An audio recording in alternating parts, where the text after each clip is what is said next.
Баршаңызға сәлем достар. Бүгін сіздермен менің отбасымдағы ашық қалған печень рецептімен бөліспек. Ыдысымызға сүзбе мен бөлме температурасындағы сары майды салып, блендермен біріктіріп аламыз.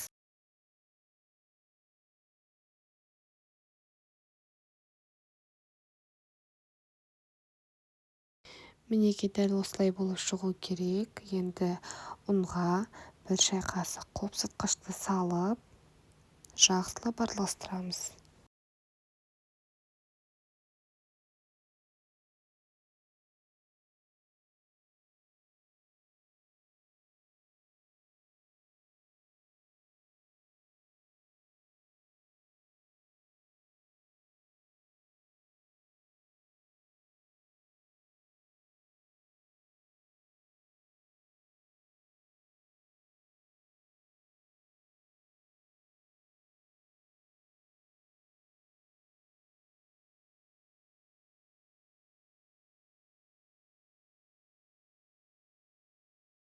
Қамырымызды орташа қалыңдықта жайып алып, жан-жағын түзілеп кесіп аламыз.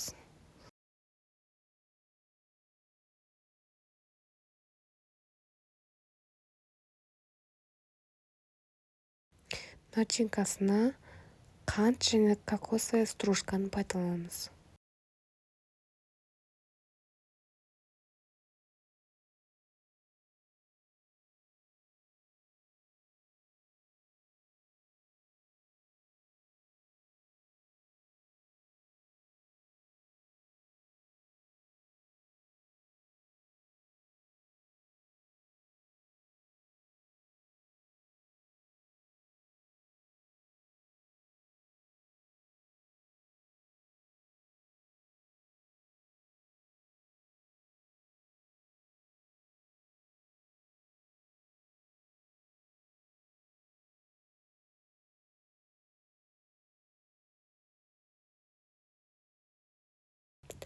Араларын осылай тығыздап, дөңгелетіп аламыз.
Қызып тұрған пеште 180 градуста 20 минут пісіріп аламыз.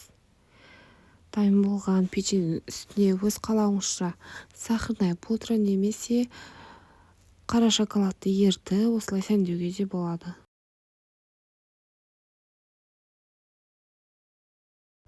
Дәл осы рецептпен сіздер де жасап көріңіздер. Ас болсын!